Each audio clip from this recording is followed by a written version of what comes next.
자칭 유산학 영양 플래너입니다. 멋지죠? 머리 제가 지었어요. 그리고 그리고 네일 아트 혹시 다 아시죠?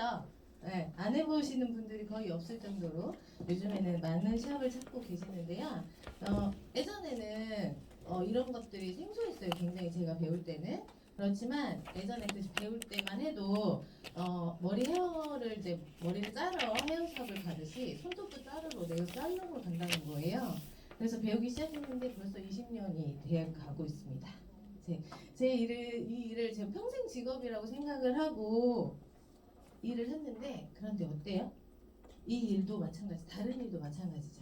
몸이 온전치가 않으면 일이고 뭐고 다 소용 없잖아요. 그죠? 저도 점점 나이가 이제 이렇게 들면서 몸도 여기저기 계속 많이 아프고, 눈도 이 일은 미세한 작업을 해야 되는 또 직업인데, 눈이 이제 노안이 오기 시작하는 걸 몸소 느끼고 있는 상황이에요. 그래서 제가 돋보기를 끼는 순간 이 일을 접을 거라고 항상 가슴속에 다짐을 하고 있었는데, 그게 점차적으로 빨라지고 있다라는 걸 느꼈어요. 그리고 안타깝게도 또 코로나가 또 왔잖아요. 그분이 오셨기 때문에 저의 자영업이 또 굉장히 또 위기가 오게 되겠죠. 그러면서 다른 대안을 찾아야 했고, 그 대안으로 같이 병행할 수 있는 일을 찾던 중에 지금은 이제 스폰서님을 통해서 유산화를 전달을 받고 이렇게 시작을 하게 됐습니다. 자, 여러분의 건강은 안녕하십니까? 전 늘 건강은 큰 병 아니고서야 안녕하다라고 생각을 하고 살았던 사람 중에 하나였어요. 그런데 지금까지 살면서 저는 딱 한 번의 수술을 경험을 합니다. 아이도 모두 3.98, 3.68 이렇게 튼튼한 아이로 자연분만을 했어요. 그래서 수술을 딱 한 번 했는데, 그게 바로 결혼 전에 난소 혹이라고 해서, 난소에 혹이 자라는 건데 난소 기형종이라고 해서 이제 이게 머리카락이나 연골이나 뼈 이런 등으로 이제 이렇게 구성된 양성 종양이거든요. 근데 이런 경우는 반드시 수술을 해야 합니다. 그래서 수술을 제거하는 수술을 했고, 저는 난소를 그래서 하나로 제가 이제 살고 있는데 그래서 임신을 굉장히 어려울 거라고 생각을 했어요. 그래서 결혼을 좀 빨리 서둘렀어요. 잘못된 선택이었죠. 전 그렇게 걱정과 달리 아들과 딸 두 아이의 엄마가 됐습니다. 네, 그렇게 한번 수술을 하게 되고, 어찌 보면 이 큰 수술은 아니었을지도 몰라요. 그렇지만 수술만 하면 뭐 며칠 몇 달 아프고 그냥 말 일이잖아요. 그런데 시간이 흐르다 보면은 기꺼이 아무는 수술은 반드시 있죠. 그렇지만 제게 괴로움은 다른 곳에 있었습니다. 그게 바로 흔한 고질병처럼 제 늘 곁에서 이렇게 함께하는 이 녀석들 때문에 제 컨디션은 늘 100%가 되지 못했습니다. 그 녀석들 중에 바로 이렇게 알레르기 비염이라고 코 점막이 특정 물질에 대하여 과민 반응을 나타내는 것이죠. 네, 저는 중학교 시절부터 이 비염을 앓고 있었는데, 굉장히 학업에도 굉장히 좀 이렇게 힘들잖아요. 공부를 하는데 이게 굉장히 어렵게 다가왔어요. 힘들었어요. 재채기와 그리고 더 심하면 눈까지 가렵고 충혈까지 오기 때문에 항상 이비인후과 또는 안과 같이 동시에 항상 갔던 것 같아요. 그렇게 이 비염을 떨치려고 제가 굉장히 많은 노력을 했는데도 불구하고 떨치지 못하고 환절기에는 아직도 급속도로 이렇게 분출이 되고는 했었거든요. 유산화를 만나기 전까지는. 그런데 저의 일의 특성상 어때요? 이 코로나가 시작되기 전부터 저는 마스크를 좀 썼었거든요. 그래서 마스크 안은 굉장히 과관이에요. 말 안 해도 아시죠? 네. 그래서 마스크에게 굉장히 감사했었어요, 저는. 그리고 그 이후에 몇 년 후에 둘째가 나타나요. 그게 바로 햇빛 알레르기예요. 이거는 이제 햇빛에 노출되면 이제 피부에 이게 오돌도돌 일어나면서 굉장히 가려움을 발생하는 증상이거든요. 근데 이제 이런 알러지가 나왔을 때 처음에 주위의 반응들이 다 이런 무슨 알러지가 있어? 이렇게 너는 무슨 동굴에 살아야 돼? 이렇게 얘기를 하는 친구가 있었어요. 그만큼 생소했어요. 그런데 지금은 어때요? 좀 많아요. 주변에 알러지, 햇빛 알러지가 굉장히 또 많더라고요. 그거는 바로 이제 이런 환경적인 요인으로 이제 그런 요인이 크다고 생각이 됩니다. 네, 이 사진 나가면 굉장히 좀 파장이 클 것 같은데 제가 여름만 되면 늘 이렇게 팔토시를 끼고 다녀요. 그래서 이런 원피스에 팔토시 진짜 웬 말입니까? 그죠? 네, 찍고 났더니 친구들이 굉장히 뭐라고 하더라고요. 너 때문에 사진 다 베렸다고. 그래서 제가 똥손으로 이렇게 이거 뭐야 편집을 해본 사진이거든요. 이렇게 항상 여름만 되면 팔토시를 하고 다녔어요. 근데 심지어는 다리까지 그리고 얼굴까지 왔기 때문에 다리 같은 경우는 이제 쫄바지 같은 거 항상 물에 들어가기도 할 때는 항상 쫄바지 그리고 팔토시도 여기 손가락까지만 다 이쪽으로 다 올라오거든요. 그래서 그렇게 하고 다녔던 굉장히 힘든 세월들이 있었어요. 그리고 다음 세 번째가 또 나타나요. 그게 바로 두드러기인데 이 두드러기에는 여러 가지 형태가 있어요. 콜린성 두드러기라고 해서 체온이 이제 상승을 하거나 이제 열이 오를 때 나타나는 그런 두드러기고 찬바람을 또 반대로 찬바람을 맞거나 온도가 낮았을 때는 한냉 두드러기가 나타나요. 그리고 이렇게 왜 긁거나 글씨 같은 거 썼을 때 그대로 이제 올라오는 부푸는 피부 묘기증이라는 이런 두드러기 발생이 있는데 그 중에 저는 알 수도 없는 원인을 모를 만성 두드러기가 나타나요. 네, 이런 압박성 두드러기라고 해서 압박되는 부위 있죠. 벨트라인이라든지 왕동이라든지 이런 자극과 마찰이 굉장히 심한 부위 그런 쪽에 더 가렵고 팔찌가 꽉 끼는 날 그러니까 팔찌를 좀 느슨하게 하는 상황에서 그게 가려우면 막 긁기 시작하잖아요. 그럼 그대로 또 부풀고 근데 그렇게만 두드러기가 있을 줄 알았는데 점차적으로 분포가 굉장히 커지더라고요. 그래서 저는 이렇게 두드러기가 나타나기 시작하기 전에 조금만 가렵다 하면 바로 약을 복용을 했어요. 그리고 저도 약이 또 제가 알러지가 있어요. 약에 알러지. 가지가지 하죠. 소염제 알레르기가 있어서 약을 또 함부로 못 먹어요. 그래서 약국에서 저하고 딱 맞는 약을 제가 찾아서 그 약을 한 5통씩 막 이렇게 비치를 해놔요. 여러 군데로. 그래서 가려움증만 좀 발생하면 바로바로 먹을 수 있게. 그래서 약으로 계속 한 스테미인지죠. 그거로 계속 눌렀던 것 같아요. 그래서 먹는 횟수를 제가 곰곰하게 생각을 해보니까 처음에는 뭐 한 달에 한 번 먹었던 그 알약이 일주일에 한 번, 그리고 하루에 한 번 이런 식으로 굉장히 빨라지더라고요. 그래서 제가 계속 하루에 한 번씩 먹기 시작하는 거예요. 못 끊어요. 그래서 그 약을 먹는데도 심각성을 제가 그때까지 몰랐어요. 왜냐 약으로 계속 눌렀으니까 괜찮으니까. 그런데 넷째가 또 찾아와요. 네, 그게 바로 대상포진이죠. 네, 대상포진은 신경계를 따라서 통증이 심한 수포성 발진을 일으키는 감염인데 제가 이거 대상포진이 처음에 왔을 때 알았을까요? 몰랐어요. 이게 두드러기인 줄 알았어요. 그래서 몰랐다가 굉장히 이게 이틀, 3일이 지나니까 통증도 심해지고 분포가 더 커지더라고요. 그래서 이제 검색을 해봤어요. 네이버 검색을 했는데 대상포진과 굉장히 흡사하더라고요.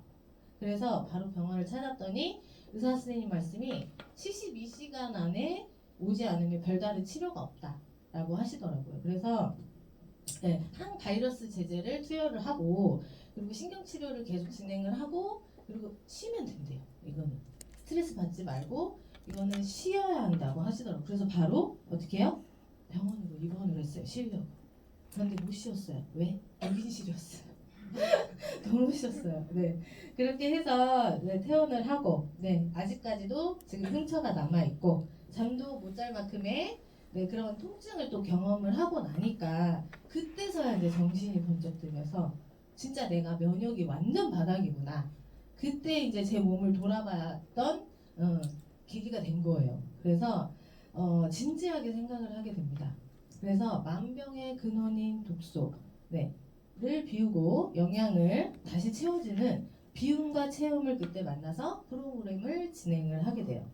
우리 몸이 건강하려면 어때요?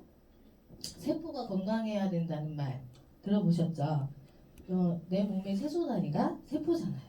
그 세포가 건강하면 내 몸이 건강하다는 얘기죠. 자, 우리가 나이가 들면서 세포가 어때요? 나이가 들죠. 세포도 동달아서. 그리고 식습관의 문제로 인한 독소, 그리고 환경에 의한 독소, 스트레스로 인한 독소가 모두 우리의 몸을 병들게 하고 있다는 거예요. 자, 전문가들도 1년에 2번은 세포 청소를 하라고 얘기하고 있죠. 그래야 버림으로 새로운 세포가 생성이 되고, 그리고 여기서 생성되는 과정에서 영양소를 많이 넣어줘야 건강한 세포로 만들어진다라는 거 알고 계셔야 돼요. 그리고 저는 이렇게 비움과 체험을 하게 됩니다. 자, 그리고 여기 밑에는 제가 초등학교 영양교육 안내장에 써 있는 문구를 제가 이렇게 캡처를 했는데, 여기도 버림으로 몸 안의 독소를 약물이나 수술을 통하지 않고 자연요법으로 없애서 건강을 추구하는 방법이 바로 비움이에요. 그리고 유해물질을 몸 밖으로 배출시키거나 해독작용을 하는 해독식품을 평소에 꾸준히 섭취하는 것이 좋다고 이 초등학교 영양교육의 안내장으로 나와 있는 거를 제가 여기다가 올려놔봤어요. 네, 그만큼 이제 아이들도 이런 거를 배운다라는 얘기인 거죠. 자, 비포 애프터예요. 제가 지금 이렇게 가려움이 시작을 되고 긁으면 굉장히 팽진이 많이 일어나서 이게 여기 지금 부분적인 부분만 제가 사진을 올려놨는데 이게 온 몸에 발생이 됐다고 상상을 한번 해보세요. 굉장히 가렵겠죠. 잠도 못 잘 만큼 되게 간지럽고 괴로웠는데 지금은 약을 하나도 안 먹어요. 네. 비움을 통해서 그때 처음 비움을 한 이래로 한 번도 지금 복용을 하지 않고 있거든요. 그게 2, 3일째 됐을 때 이게 폭발적으로 올라오더라고요. 왜냐면 그 전날까지 제가 약을 먹었거든요. 그러니까는 해독을 하고 2, 3일간 굉장히 힘들어서 제가 약을 먹을까도 굉장히 고민을 했는데 제 몸속에 있는 이 약성분들이 지금 다 분출되고 있다라고 생각을 했고, 내가 내 나이 밝혀도 되죠? 43년간 독소가 쌓인 거를 이제야 이제 막 분출이 된다라고 생각을 하니까 견뎌야겠다는 생각을 했어요. 그래서 강하게 마음을 먹고 일주일이 됐죠. 해독이 일주일이잖아요. 일주일을 견뎌냈는데 사라졌을까요? 사라지지 않았어요. 완벽하게는 사라지지 않았어요. 기대는 했지만 점점 사라지는 걸 경험을 한 거죠. 중간중간에 두드러기가 또 올라왔다가 내려갔다가, 그런데 처음에 그 첫날 이틀날 나오는 그 두드러기에 그 정도의 상황으로는 가진 않았어요. 그래서 꿋꿋하게 참았습니다. 약을 복용하지 않았어요. 그래서 저는 이 해독을 경험을 할 때 두드러기뿐만 아니라 좀 많은 걸 경험했어요. 눈도 굉장히 결망염처럼 눈곱이 굉장히 많이 꼈고, 눈도 제가 건조증으로 되게 심했거든요. 그리고 그 만성변비가 해결이 됐어요. 네. 구렁이 응가가 굉장히 시원하게 나와서 만성변비를 제가 해결을 하는 그런 신기한 경험들을 많이 했습니다. 그리고 그 이후에 3개월 후에 한 번 더 해독을 진행을 했거든요. 근데 진짜 거짓말 같지만 그때 두드러기가 사라졌어요. 네. 그래서 지금까지 약을 복용하지 않아도 아무런 반응이 없어요.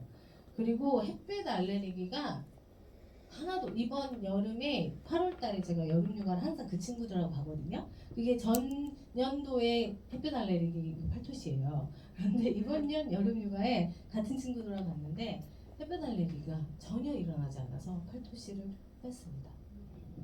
그리고 이런 비움을 통해서 제가 먹었던 제품 중에 좀 가장 좀 괜찮았던 제품들을 제가 소개를 하나 해드릴게요.